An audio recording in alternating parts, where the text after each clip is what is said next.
Seal नहीं करोगे, सारा गांव का सामान क्यों नहीं किया तुमने सील? अब हो रहा जब 3 परिवार रहे, जहाँ तक कहाँ मर गए थे तब 150 आदमियों का परिवार गया यहाँ से, तब कहाँ मर गए थे आप लोग?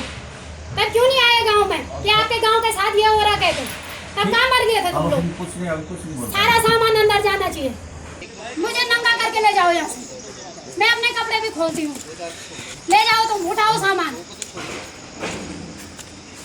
तुम मेरा सामान क्या ले गए? मैंने इसके बाद पहनना क्या है? सारे ग्रामीणों को उन्होंने रोका था।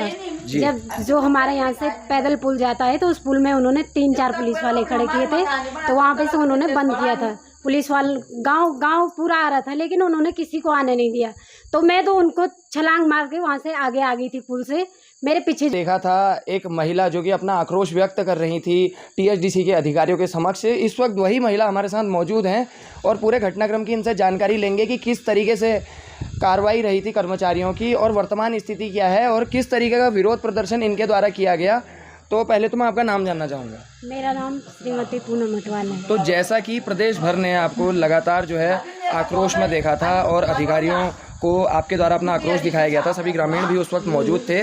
बावजूद इसके जो औरतें आ रही थी किसी को नहीं आने दिया। फिर उसके बाद जब मैं गांव में गई तो पहले उन्होंने हमारी लाइट काटी, फिर उसके बाद उन्होंने हमारे ये पानी का नल तोड़ा। फिर उसके बाद मैं जब जैसे ही गांव में पहुंची तो पहले ही माता जी का घर आता है, इनके घर पे गई मैं। तो वहाँ पे एसडीएम थे और ये तहसीलदार थे, कुछ टीआईडीसी के साहब थे और पता नहीं कौन कौन अन्य लोग थे। मुझे इतनी जानकारी नहीं है क्योंकि मैं उस समय कुछ नहीं देख रही थी कि कौन है क्या है कह के। कितने आदमी थे, इतने आदमी थे कि 700-800 आदमियों में मुझे कुछ नहीं दिख रहा था, सिर्फ अंधेरा ही अंधेरा दिख रहा था या आदमी दिख रहे थे। तो हमसे ऐसे पूछ रहे थे कि सारी महिलाओं को उन्होंने अरेस्ट कर लिया था। पूरे फौज ये क्या बोलते उसको, पुलिस वालों ने, ये टीआईडीसी वालों ने, ये प्रशासन वालों ने, सबने मुझे घेरा था। कोई इधर से पूछता, कोई उधर से पूछता, कोई उधर से, सवाल पे सवाल खड़े कर रहे थे वो, लेकिन हमारी एक भी नहीं सुनी उन्होंने। ग्रामीणों को उन्होंने रोका था। जब जो हमारे यहाँ से पैदल पुल जाता है तो उस पुल में उन्होंने 3-4 पुलिस वाले खड़े किए थे, तो वहाँ पे से उन्होंने बंद किया था। पुलिस वाले गांव पूरा आ रहा था, लेकिन उन्होंने किसी को आने नहीं दिया। तो मैं तो उनको छलांग मार के वहाँ से आगे आ गई थी पुल से। मेरे पीछे जो औरतें आ रही थी किसी को नहीं आने दिया। फिर उसके बाद जब मैं गांव में गई तो पहले उन्होंने हमारी लाइट काटी, फिर उसके बाद उन्होंने हमारे ये पानी का नल तोड़ा। फिर उसके बाद मैं जब जैसे ही गांव में पहुंची तो पहले ही माता जी का घर आता है, इनके घर पे गई मैं। तो वहाँ पे एसडीएम थे और ये तहसीलदार थे, कुछ टीआईडीसी के साहब थे और पता नहीं कौन कौन अन्य लोग थे। मुझे इतनी जानकारी नहीं है क्योंकि मैं उस समय कुछ नहीं देख रही थी कि कौन है क्या है कह के। कितने आदमी थे, इतने आदमी थे कि 700-800 आदमियों में मुझे कुछ नहीं दिख रहा था, सिर्फ अंधेरा ही अंधेरा दिख रहा था या आदमी दिख रहे थे। तो हमसे ऐसे पूछ रहे थे कि सारी महिलाओं को उन्होंने अरेस्ट कर लिया था। पूरे फौज ये क्या बोलते उसको, पुलिस वालों ने, ये टीआईडीसी वालों ने, ये प्रशासन वालों ने, सबने मुझे घेरा था। कोई इधर से पूछता, कोई उधर से पूछता, कोई उधर से, सवाल पे सवाल खड़े कर रहे थे वो, लेकिन हमारी एक भी नहीं सुनी उन्होंने। प्रधान जी को वो सुबह 7 बजे यहाँ से ज्येष्ठ प्रमुख और प्रधान जी को अरेस्ट करके ले गए थे। फिर मैं यहाँ जब मैंने सुना तो मैं यहाँ से भागी। मेरे बच्चे मेरे पीछे, एक 6 साल की बेटी है और 3 साल की, वो यहाँ रास्ते में गिरी थी, किसी ने उठा के उनको लाए तो वो बैग सहित वहाँ पहुँच गई थी। फिर उन्होंने मेरे बच्चों को भी उठाया, अपने पास ले लिया, कहा कि हमने आपकी व्यवस्था कर रखी है, हम आपको वहाँ तक ले जाएंगे। मैं उनके साथ नहीं गई। फिर उनके साथ मेरी बहुत बहस हुई। तो उन्होंने, हमारे घर में कोई नहीं था, सारे लोग इधर उधर चले गए थे, सास मेरी घर में नहीं थी। तो और 3 ताले तोड़े उन्होंने। मुझे तब तक पता नहीं था, मैं वहाँ माता जी के साथ थी गांव में। तो फिर कोई गांव वाला आए कि तुम अपने घर में जाओ, तुम्हारा सारा सामान बाहर आ गया। वहाँ हमारे बच्चों की ड्रेस लेके सारे कुछ भी, 21 तारीख से स्कूल खुला है तो मैं बच्चों की ड्रेस हुए, आज तक हमारे बच्चे स्कूल नहीं गए क्योंकि उनकी किताबें, सारी कॉपी किताब सारे वहीं दबे हुए हैं।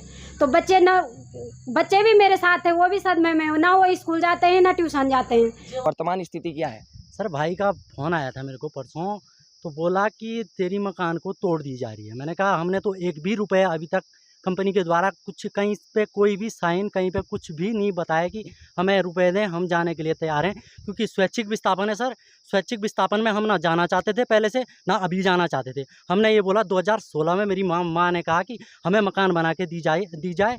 हमारे घर में ना कोई है, ना मैं अकेली रहती हूँ, मेरा लड़का फौज में है, नौकरी करता है। घर घर बनाने के लिए ना कोई है, ना बनाने के लिए। तो ये कंपनी वालों को बोला तो इन्होंने कहा कि बन जाएगा, मगर अभी तक नहीं बन पाया। और आज मैं छुट्टी आया हूँ, तो छुट्टी के लिए मेरे को ये लग रहा है मेरा बैग गाड़ी में है और मैं रखना कहाँ है मेरे को ये पता नहीं है, जाना कहाँ है मेरे को ये पता नहीं है। घर की हालत देखो तो आप कैमरा करके देख सकते हो। घर में बैग रखने के लिए जगह नहीं है, कुछ बचा कुचा कुछ भी नहीं है वहाँ पे।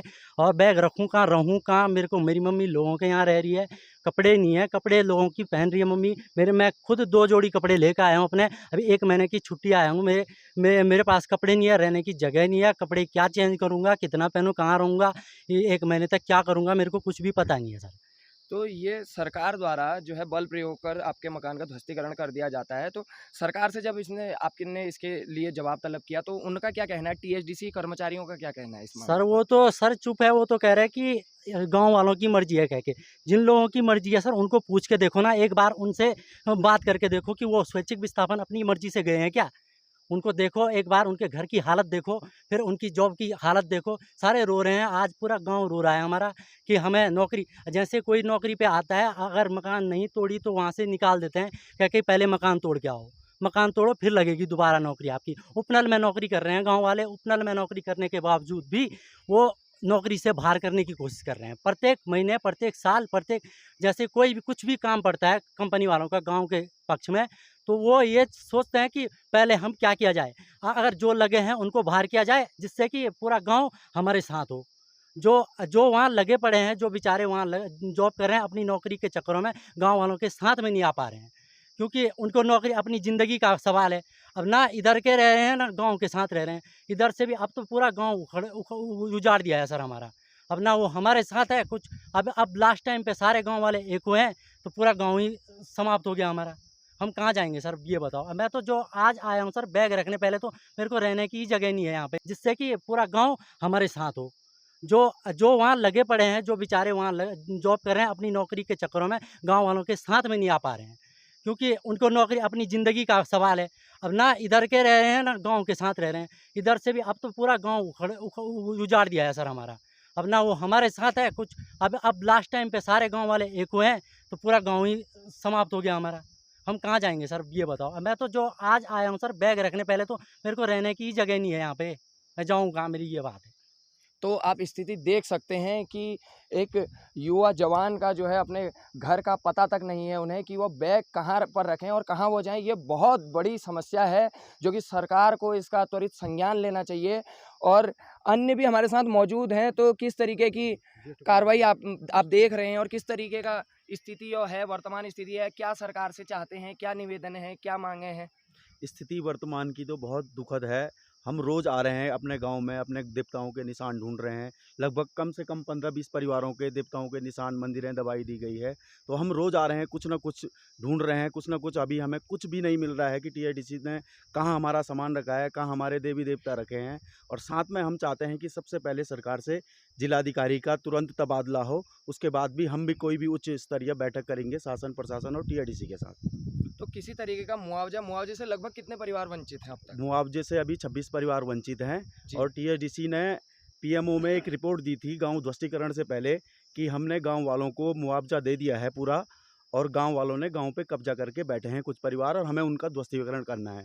ठीक ध्वस्तीकरण के शाम को इनके ईडी का बयान आता है, प्रेस नोट रिलीज होता है कि 26 परिवारों ने अभी मुआवजा नहीं लिया, जिनको हम देने की कोशिश कर रहे हैं वो नहीं ले रहे हैं। लेकिन प्रशासन से मैं ये कहना चाहता हूं कि आपने ये जानने की कोशिश क्यों नहीं करी कि ये 26 लोगों की क्या समस्याएं हैं, क्यों इन्होंने नहीं लिया है। तो इसके लिए हम कहते हैं कि जिलाधिकारी चमोली इस पूरे प्रकरण में सबसे बड़े जिम्मेदार जिलाधिकारी चमोली हैं, जिन्होंने आवेश में आके इतनी क्रूरता से ग्रामीणों के साथ अभद्र व्यवहार करके ये अतिक्रमण हटाया है गाँव का। इस वक्त हमारे साथ एक बुजुर्ग भी मौजूद हैं जो कि हाट गांव के ही निवासी थे, और एक हफ्ते पूर्व जो ध्वस्तीकरण हुआ उसके बाद यहाँ पर इन्होंने शरण ली है। तो आप अभी ये कौन सी जगह है यहाँ पर जब यहाँ रह रहे हैं? ये सब टीएचडीसी वालों का टीन सेट है। अच्छा। और उन्होंने मुझको घर से पकड़ के साहब यहाँ पे ले आए, यहाँ पे फेंक दिया साहब। 2-3 दिन में भूखा रहा साहब यहाँ पे। तो किसी प्रकार की तो कोई सुविधा आपको? कुछ नहीं है साहब। अब कल दिया साहब, परसों कल शाम को दिया सकलानी साहब ने। थोड़ा सा आटा चावल दाल दूल तब खा रहा हूँ साहब खाना भी, नहीं तो मैं साहब किसी बाहर का नहीं खाता हूँ, कुछ नहीं कर। मैं अकेले हूँ साहब 32 से 35 साल से। तो ये जब विस्थापन की बात कही गई थी तो दूसरी जगह शिफ्ट करने की बात हो रही थी, तो आपको किसी प्रकार का रहने के लिए भवन, आवास या किसी भी प्रकार की कोई मदद सरकार के द्वारा या टीएचडीसी से किसी भी प्रकार की? कुछ नहीं साहब, कुछ प्रकार कोई किसी ने पूछा भी नहीं साहब। तो किसी भी प्रकार का मुआवजा नहीं मिला? नहीं साहब, मैं घर में हूँ, घर में कोई मुआवजा कुछ नहीं दिया उन्होंने। और बिना बताइए आपको जो है यहाँ पर रख दिया? मेरे को ऐसे फेंक दिया साहब, 4 पुलिस वालों ने पकड़ के साहब यहाँ डाल दिया। मकान आपका ध्वस्त हो चुका है? ध्वस्त हो चुका साहब, सब मेरा लाउड स्पीकर था, मेरे वो था सब सत्संग का सामान था, रिकॉर्ड प्लेयर था, मेरे पास धन भी था साहब, सब दबा दिया साहब उन्होंने। तो आप स्थिति देखिए कि किस तरीके से विस्थापन के दंश को झेल रहे हैं, और स्थिति आप देखिए इन बुजुर्ग की किस तरीके से मजबूर हैं ये टीन शेड में रहने को। वो बक्सा का ताला तोड़ के 30,000 रुपये मेरा अपना खर्चा लिया था, वो भी छोड़ दिया साहब, वो भी नहीं है उसमें, एक पैसा नहीं है। मैं बिना खर्चा का हूँ साहब, यहाँ पे मेरे पास कुछ नहीं है। तो आप देख सकते हैं किसी भी प्रकार की मदद इनकी अब तक नहीं हो पाई है। जहाँ सरकार ने दावे किए थे कि मुआवजे की बात भी कहीं ना कहीं कही गई थी, तो यह बुजुर्ग जो है अकेले रहते हैं और ये पूर्ण रूप से वंचित हैं अब तक सरकार की किसी भी प्रकार की मदद से, और इस तरीके से इस जगह पर रहने को मजबूर हैं। और स्थिति आप देखिए, महिलाएं इस वक्त हमारे साथ मौजूद हैं जो कि ध्वस्तीकरण के बाद विस्थापन कर चुकी हैं, और इस वक्त इनसे सीधी जानकारी जुटाएंगे कि किस तरीके की स्थिति का सामना कर रहे हैं, किस तरीके की परेशानी और देख रहे हैं, स्थिति क्या है और समस्याएं क्या हैं, आपसे जानकारी लूँगा। हाँ सर, हम विस्थापित है सर, हमारा वो कर रखा उन्होंने, और हमारा मांग कोई भी पूरा नहीं हो रखा हमारा। हम जब भी हमको अरे नौकरी नहीं है, कह रहे भाई उपनल की नौकरी करो, बाकी और हमारे पास कुछ नहीं है। वो भी एसटी परिवार है, हम भूमिहीन है, हमारे पास कुछ नहीं है। अब हमको यहाँ पे हमारा सामान सारा, हमने अपना ज़मीन अपना पैसे से हमने मकान बनाए, आज हम कर्ज में डूब रखे, और हमारे पास कुछ न देने के न ज़मीन है न खेत है, खाली मकान बना रखा, हमारे पास कुछ नहीं है। और बच्चे हमारे पढ़ने वाले हैं, सब हम अस्त व्यस्त हो रखे, ना हमारे पास मकान, परसों पूरा वो तोड़ फोड़ करके हमारे पास कुछ नहीं। तो जैसे कि टीएचडीसी में नियुक्ति की बात भी कही गई थी अधिकारियों द्वारा, तो किसी प्रकार का नौकरी या किसी आपके नौकरी कह रहे सर, अपने कह रहे हमारे एक पैकेज छूट का, उन्होंने कहा 4 लाख पकड़ो और जाओ, और हमारे पास कुछ चारा नहीं है, ऐसे बोलो। नौकरी कह रहे है ही नहीं तुम्हारे पास, हमको नौकरी चाहिए, और हमको नौकरी चाहिए। हम भूमिहीन परिवार है, हमारे पास ना जमीन है, हमने अपने पैसा लेकर मकान बना रखा, आज हम कर्ज में डूब रखे। तो अपनी जल जंगल ज़मीन से वंचित हो चुकी ये बुजुर्ग महिला भी हमारे साथ हैं, तो इनसे जानकारी जुटाएंगे कि पूर्व में क्या स्थिति थी इनके हाट गांव की, और वर्तमान में किस तरीके की स्थिति और देख रही हैं। तो कितने समय पहले से आपको, कितने उम्र आपकी क्या हो गई? मेरी उम्र 75 है। तो क्या कार्रवाई हुई जबकि 12 वर्ष पूर्व इसका विस्थापन का आपको सूचना दी गई थी? पहले जो गए होगा हमको उसके कोई जानकारी नहीं है, हमको जानकारी है ही नहीं, कुछ नहीं। अच्छा, बार इन्होंने, हम रास्ते में है, इन्होंने हमको बहुत परेशान किया, कभी कीचड़, रात भर डंपर चले, ये वो सो, हमारे सारा मकान ऐसे हिल रहा था, हमको सोने नहीं दिए, खाने नहीं दिए, फिर हमको मजबूरी से उठना पड़ा।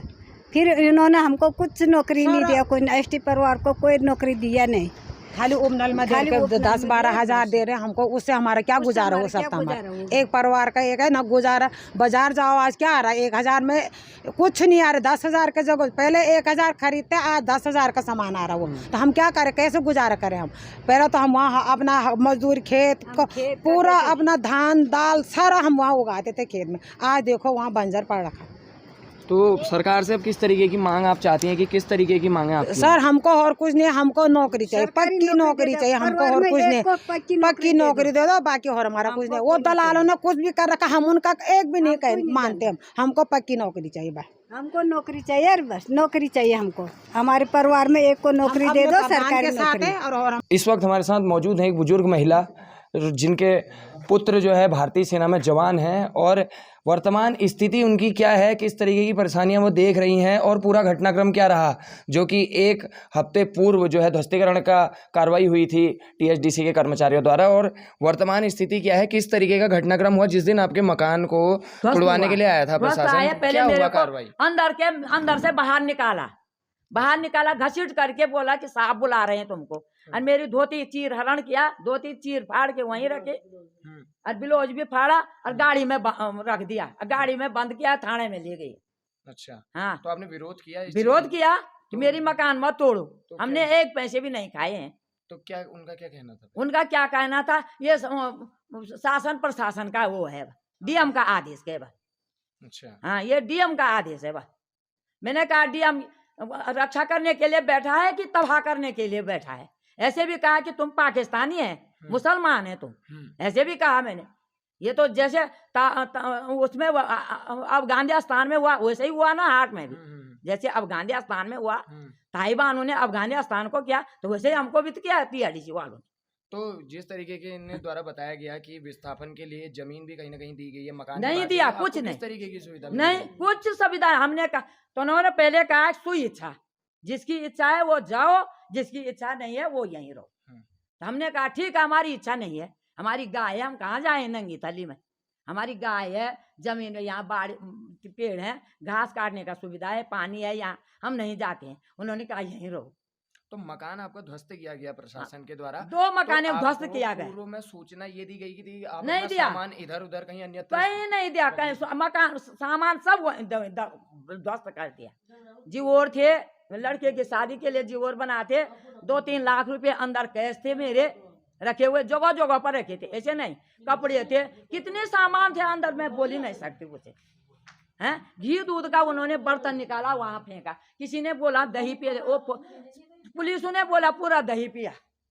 हाँ, सभी लोग देख रहे हैं वहां पर दही पिया, एक घड़ी दूध की भरी थी, वो सब पुलिस ने पिया। बोल मैंने कहा वो 10 किलो घी था, टट्टी खाते जैसे हमारा दूध घी खाए और टट्टी खाते, टट्टी तो खाना पड़ा। 9 बजे रात को आई मैं थाना से 9 बजे रात को आई, वहां पर छोड़ा चौराही में, जहाँ पर वो गुप्ता आंखा नहीं देखता, वहां पर छोड़ा ना। वहां पर टीआरडीसी के थे ना, वहां पर पुलिस थे, ना खाने की व्यवस्था थी। फिर मैंने प्रधान को फोन किया कि मैं यहाँ पर कहाँ रहे, चौराही में रहूं मैं, रोड में। तब प्रधान ने कहा कि ताई जी वहीं पर रुक जा, मैं आ रहा हूँ, मैं अपने साथ ले जाऊँ अपने घर में। तो किसी भी प्रकार की व्यवस्था प्रशासन कुछ नहीं, प्रशासन ने कुछ व्यवस्था नहीं, और बोला कि हमारी व्यवस्था कर रखी है। अभी तक में हमको पूछने भी नहीं आए क्या हमने तुम्हारी मकान को ध्वस्त कर रखे है, तुम कहाँ हैं, क्या खा रहे हैं, तुम्हारे पास है कि नहीं है, कुछ नहीं पूछा। तो आप देख सकते हैं कि किस तरीके से एक बुजुर्ग महिला किसी अन्यत्र के घर में रहने को मजबूर हैं और सरकार द्वारा, प्रशासन द्वारा अब तक इन्हें किसी भी प्रकार की सुविधा नहीं दी गई है। जैसा कि आपने खबर देखी थी, आक्रोशित महिला को देखा था जो कि टीएचडीसी कर्मचारियों से उनका विवाद हो रहा था, तो उस समय की तस्वीरें जो आपने देखी थी, जिस मकान के पास बैठकर वो महिला अपना आक्रोश जाहिर कर रही थी टीएचडीसी के कर्मचारियों से, उस मकान की स्थिति वर्तमान में आप देखिए, उस मकान का ध्वस्तीकरण हो चुका है। आप सीधी तस्वीरें देख सकते हैं कि वर्तमान में क्या हालत है मकान की। जैसा कि सर्वविदित है, विष्णुघाट पीपल कोठी परियोजना 444 मेगावाट परियोजना का कार्यान्वयन यहाँ पर होना तय है और ये भारत सरकार की परियोजना है। इसमें हाट ग्राम के 140 पात्र विस्थापित परिवारों में से 112 परिवार स्वेच्छा से अपनी धनराशि लेकर विस्थापित हो गए। बाकी बचे हुए जो 26 भवन थे, उन लोगों से भी परियोजना ने संवाद स्थापित किया। सभी लोगों से बातचीत करके उनकी मांग को मानते हुए 10 परिवारों ने खुद अपने भवन को ध्वस्तीकरण के लिए आगे आए और कर लिया। बाकी बचे हुए भवनों के प्रत्येक मालिक से बात की गई, उनकी जो मांग है उनको सुनी गई, कुछ मांगे मानी गई, कुछ मांगे प्रोसेस में है, वो भी की जाएंगी। लेकिन परियोजना के कार्य में अब ज़्यादा उत्पन्न होना संभव नहीं था, इसलिए प्रशासन की मदद से ये कार्रवाई की गई।